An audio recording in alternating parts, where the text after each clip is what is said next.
Oh, I've tried to start this video a good few times now. The frustration, obviously, around Liverpool is massive. We're rightly frustrated as a fan base, and I think the frustration isn't that of one of anger towards the team.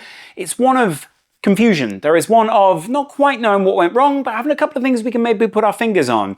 And there is equivalency to the way that Arsenal did it last season when they kind of capitulated or fell away or whatever it is you want to call it. I don't think they bottled it, and I don't think Liverpool bottled it here. There was high expectations for both sides, but neither of them were expected to push City all the way at the start of the season.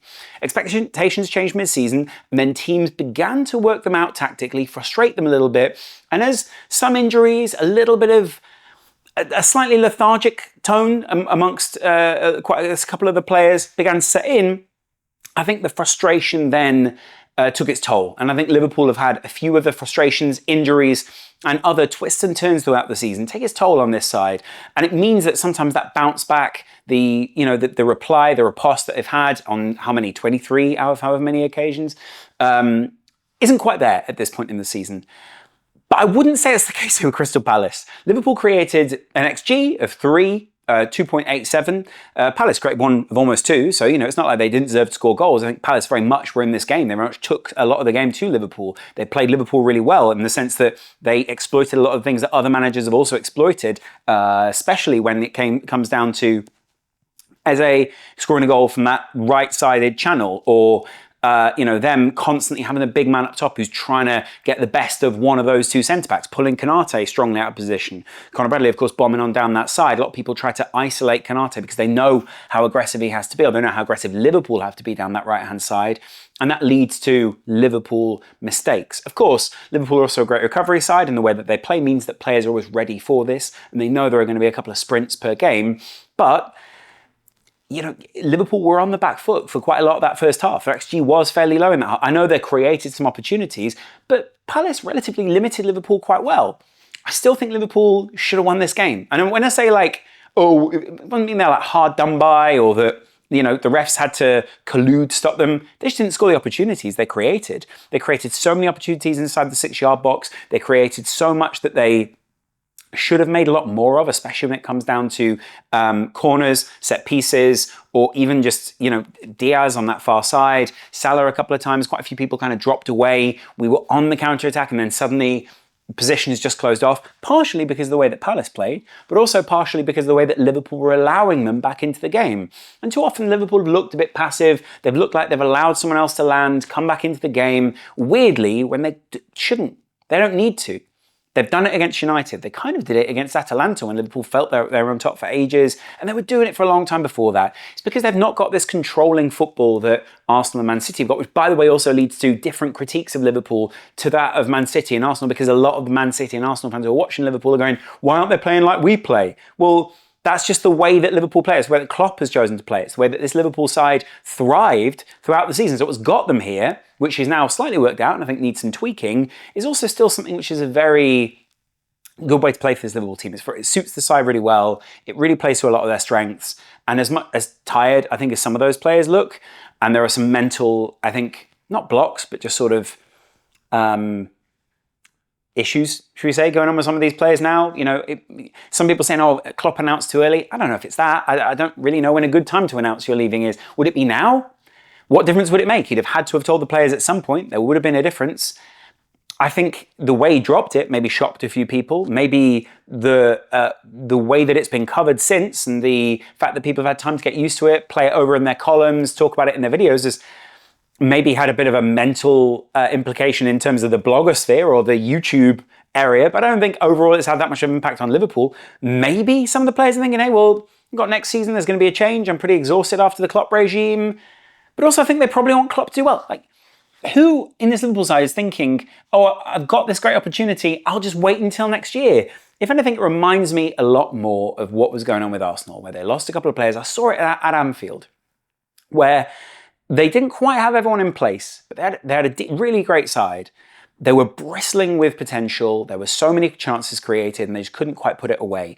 And they start really strong, or come on really strong at different points in the game, and then suddenly drop away. And the opposition would just needlessly be allowed back into the game because someone had tactically worked out a lot of their vulnerabilities, where to attack if this player is in this position, where to attack if they don't have this specific guy.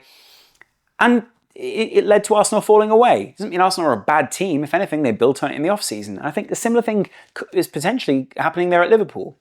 I just think what frustrates me is the coverage. And this is why this is a video in two halves, right? I get that there was Van Dijk slip, which will massively increase their XG. I get that there was the Eze chance, which will again massively increase their XG because Eze was just standing wide open in the box. Because guess what? They pulled Konate and I think at the time Bradley out of position. That's the way that's going to work. That's the way Liverpool are going to be. Of course, Van Dijk slipped. Some people are saying that's a show of Van Dijk being weak or washed or whatever. Bizarrely, players are going to slip. Oh, Steven Gerrard. Good one. I think outside of that, Van Dijk actually had a really solid game.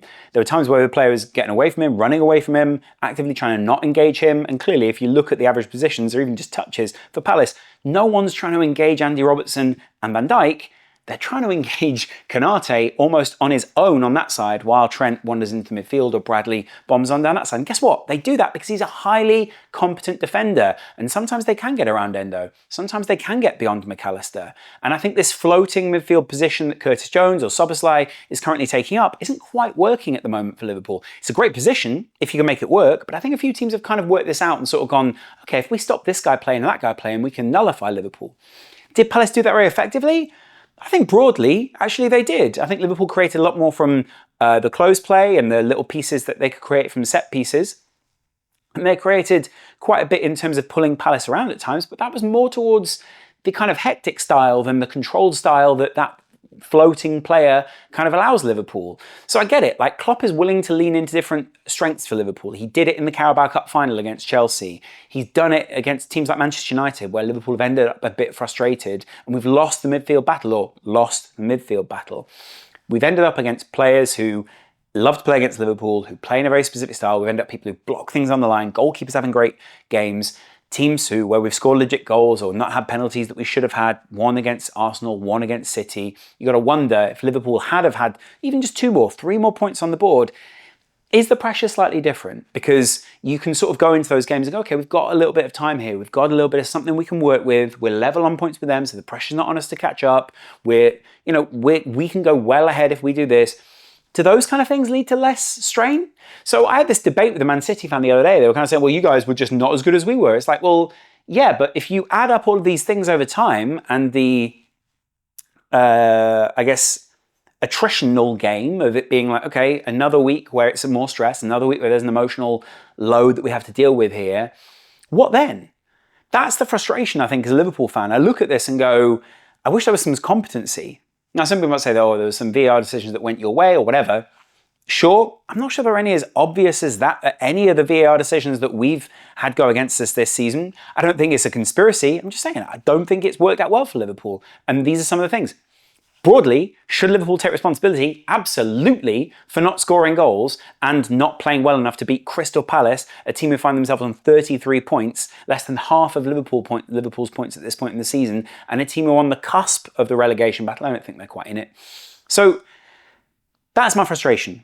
We were lucky to win against them early in the season. Completely different setup, completely different manager. We were lucky to get just a 1-0 in this, unlucky to get a particular 1-0 defeat in this position. But I think they would have been saying, look, we were close earlier this season. We should go there and put Liverpool to the sword a little bit because we know we've got quality. We know we've got players they hate playing against. We know we hate playing against Anderson and all these big players. Their men up top, like massive or pacey, one or the other, or tricky. But then I think, it was more the pace.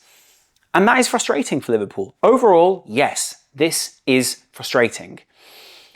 And to an extent, yes, I think people have worked Liverpool out. Can you solve it when you've got so many players coming back from injury and it is kind of reintegrating some of those people? I think some of the fringe players on the squad have done a good job. I would say Cody Gakpo, I actually think, did a good job of upping Liverpool's game today. I actually think if you look at some of the subs, Elliott, if you look at some of the players like... I think Endo was originally a fringe player, but I think now he's become a lot more of a stalwart. He's actually had a pretty bad game today. But you look at Curtis Jones coming back into the team. I just don't think that floating player is working at the moment. Could we have done with another player off that left-hand side where Diaz was just slightly tiring out, his legs are slightly gone. We're expecting them to take a step up, and actually they've kind of remained at a very similar level, though Diaz's output, I think, has improved. Some people are accusing Liverpool of having substandard players. I actually think a lot of that is down to coaching, setup, those kind of things. I think we'll see in the long run who's a Liverpool standard and who isn't. I think a lot of these players are very high quality. You would have said similar of Salah when they first signed him, similar of Firmino when they first signed him, similar, not of Mane, I think Mane always had that Premier League potential, but Wijnaldum, obviously not Thiago, but Wijnaldum, not Fabinho, Henderson probably. So I think this is very symptomatic of the Klopp setup. Smaller squads, sometimes injury issues, and those are the things that have kind of lost it for us in recent years. Burnout, those kind of things. Not burnout in the way you're thinking of it, but it is burnout in a very specific fashion, mentally rather than physically. This team is still very much fit and ready to go. I think the frustration is more around execution, understanding, having people in training. You could see, Trent's touch was sometimes getting away from him. A couple of players who've been a bit injured. Jones, not sloppy, but just not quite like he was on the ball in the way that he needed to be. That kind of thing ends up frustrating Liverpool, I think. So, yeah, a really frustrating day. Van Dijk slip sure is something, but I don't think it is anything that we should be, dwelling on. It's a very unique moment, and it is also something Andy Robertson saved us from. So, welcome back, Alisson, by the way. I think he was very good. I think actually we've got some interchangeable goalkeepers there, but Alisson is clearly the favourite. Yeah, let's see. I think Liverpool are out of the title race, but I'm just being honest. Frustrating, I know. Let me know. Don't put it in City's hands today, Arsenal. I think you guys can still take it, and if we don't take it, I'd much rather you do. I'll see you guys after that game on the main channel. Chat to you guys again in a little while. Much love. Bye.